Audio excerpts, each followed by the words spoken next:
ಕೊಲ್ಲಿ ಯುದ್ಧಕ್ಕೆ ತೆರೆ ಬೀಳತ್ತಾ? ಪಾಕ್ ಸಂಧಾನ ಸಕ್ಸಸ್ ಆಗುತ್ತಾ? ಲೆಬನಾನ್ ವಿಷಯ ಇತ್ಯರ್ಥ ಆಯ್ತಾ? ಅಮೆರಿಕ ಒಪ್ತಿಲ್ಲ, ಇರಾನ್ ಬಿಡ್ತಿಲ್ಲ. Trump blackmail, Iran counter. ದ್ವಂದ್ವ ನಿಲುವು, ಒಪ್ಪಂದ ಅರ್ಧಚಂದ್ರ. ಸಂಧಾನವೋ ಸಮರವೋ ಸ್ಟೋರಿ ಇದು.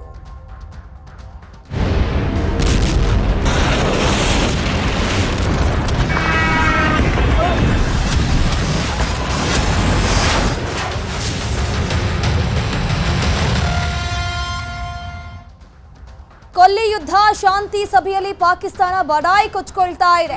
ಸಣ್ಣ ಘರ್ಷಣೆಯಿಂದ ಮಾತುಕತೆ ನಿಲ್ಲೋದಿಲ್ಲ ಅಂತ ಹೇಳ್ಕೊಂಡು ಪಾಕಿಸ್ತಾನ ಸ್ಟೇಟ್ಮೆಂಟ್ ಅನ್ನ ಕೊಡ್ತಾ ಇರೋದು.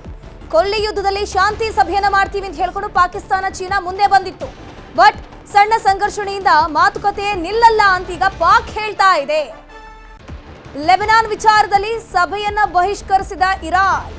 ಇಷ್ಟಾದ್ರೂ ಸಭೆ ನಡೆಯುತ್ತೆ ಅಂತಿರುವ ಪಾಕಿಸ್ತಾನ. ಬಟ್ ಇಲ್ಲಿ ಇರಾನ್ಗೆ ಬೇಕಾಗಿರೋದು ಒಂದೇ, ಇಸ್ರೇಲ್ ಈಗ ಲೆಬನಾನ್ ಮೇಲೆ ಅಟ್ಯಾಕ್ ಮಾಡ್ತಿದ್ದಿಲ್ಲ, ಅದನ್ನ ನಿಲ್ಲಿಸಬೇಕು ಅಂತ.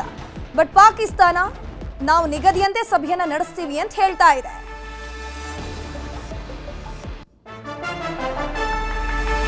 ಪಾಕಿಸ್ತಾನದಲ್ಲಿಂದು ಕೊಲ್ಲಿ ಯುದ್ಧದ ಸಂಧಾನ ಸಭೆ ನಡೆಯಲಿದೆ. ಸಂಧಾನ ಸಭೆಗೆ ಹೋಗ್ತಿಲ್ಲ ಇರಾನ್ನ ನಿಯೋಗ. ಲೆಬನಾನ್ ಮೇಲಿನ ದಾಳಿಯನ್ನ ಖಂಡಿಸಿ ಈ ಒಂದು ಸಭೆಯನ್ನ ಬಹಿಷ್ಕರಿಸಿದೆ ಇರಾನ್ ಸರ್ಕಾರ. ಒಪ್ಪಂದದ ಸಭೆಯನ್ನ ಬಹಿಷ್ಕಾರ ಮಾಡಿದೆ ಇರಾನ್. ಒಪ್ಪಂದದ ವ್ಯಾಪ್ತಿಗೆ ಲೆಬನಾನ್ ಅನ್ನು ಕೂಡ ಸೇರಿಸಬೇಕು ಅಂತ ಹೇಳ್ಕೊಂಡು ಇರಾನ್ ಆಗ್ರಹ ಮಾಡ್ತಾ ಇದೆ. ಈ ಮಧ್ಯೆ ಇಸ್ರೇಲ್ಗೆ ಅಮೆರಿಕ ಅಧ್ಯಕ್ಷ ಟ್ರಂಪ್ ಸಲಹೆ ಕೊಟ್ಟಿದ್ದಾರೆ. ಲೆಬನಾನ್ ಮೇಲಿನ ದಾಳಿಯನ್ನ ಕಡಿಮೆ ಮಾಡೋಕ್ ನಾನು ಬೇಕಾದ್ರೆ ಸೂಚನೆ ಕೊಡ್ತೀನಿ, ನೆತನ್ಯಾಹುಗೆ ಕರೆ ಮಾಡಿ ಸೂಚನೆ ಕೊಟ್ಟಿದ್ದೀನಿ ಅಂತ ಹೇಳ್ಕೊಂಡು ಅಧ್ಯಕ್ಷ ಟ್ರಂಪ್ ಹೇಳಿಕೆ ಕೊಟ್ಟಿರುವಂಥದ್ದು. ಅಂದ್ರೆ ದಾಳಿಯನ್ನ ಕಡಿಮೆ ಮಾಡಿ ಅಂತ ಹೇಳಿದ್ದಾರೆ ಹೊರತು ದಾಳಿಯನ್ನ ನಿಲ್ಲಿಸಿ ಅಂತ ಹೇಳಿಲ್ಲ.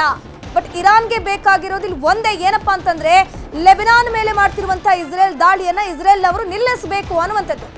ಬಟ್ ನೆತನ್ಯಾಹುಗೆ ಕರೆ ಮಾಡಿ ಅಧ್ಯಕ್ಷ ಟ್ರಂಪ್ ಏನಿದ್ದಾರೆ ದಾಳಿಯನ್ನ ಕಡಿಮೆ ಮಾಡಿಸಿ ಅಂತ ಹೇಳಿದಾರಂತೆ. ಆದ್ರೆ ಇಲ್ಲಿ ನಮ್ಮನ್ನ ನಾವು ಉಳಿಸ್ಕೊಳ್ಳೋಕೆ ದಾಳಿ ಮಾಡ್ತಿದ್ದೀವಿ ಅಂತ ಹೇಳ್ಕೊಂಡು ಇಸ್ರೇಲ್ ಸ್ಟೇಟ್ಮೆಂಟ್ ಅನ್ನ ಕೊಡ್ತಾ ಇದೆ. ಶಾಂತವಾಗಿರುವಂತೆ ನೆತನ್ಯಾಹುಗೆ ಟ್ರಂಪ್ ಸೂಚನೆ ಕೊಡ್ತಾನೆ ಇದ್ದಾರೆ ಹೊರತು ನೆತನ್ಯಾಹು ಮಾತ್ರ ಸುಮ್ಮನಿಲ್ಲ. ಈ ಮಧ್ಯೆ ಇಸ್ರೇಲ್ ಲೆಬನಾನ್ ಸಂಧಾನ ಮಾತುಕತೆ ಇದೆ. ಅಮೆರಿಕ ಮಧ್ಯಸ್ಥಿಕೆಯಲ್ಲಿ ಎರಡು ದೇಶಗಳ ಸಂಧಾನಕ್ಕೆ ಯತ್ನ ಮಾಡಲಾಗ್ತಾ ಇದೆ. ಇಸ್ರೇಲ್ ಮತ್ತು ಲೆಬನಾನ್ ಮಧ್ಯೆ ಆಗ್ತಿರುವಂತಹ ಯುದ್ಧ ಇದು.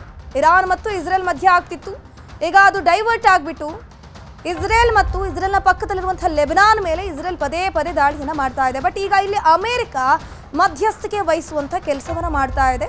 ಇಸ್ರೇಲ್ನಲ್ಲಿ ನೆತನ್ಯಾಹುಗೆ ಕಾಲ್ ಮಾಡಿ ಟ್ರಂಪ್ ಏನು ಹೇಳಿದ್ದಾರೆ ಅಂತಂದ್ರೆ ದಾಳಿಯನ್ನ ಸ್ವಲ್ಪ ಮಟ್ಟಿಗೆ ಕಡಿಮೆ ಮಾಡಿಸಿ ಅಂತ ಹೇಳಿದಾರಂತಷ್ಟೇ. ಬಟ್ ಇರಾನ್ಗೆ ಅದು ಬೇಕಾಗಿಲ್ಲ. ಇರಾನ್ಗೆ ಬೇಕಾಗಿರುವಂಥದ್ದು ಕಂಪ್ಲೀಟ್ ಆಗಿ ಅಟ್ಯಾಕ್ ಅನ್ನ ನಿಲ್ಲಿಸಬೇಕು ಅನ್ನುವಂಥದ್ದು.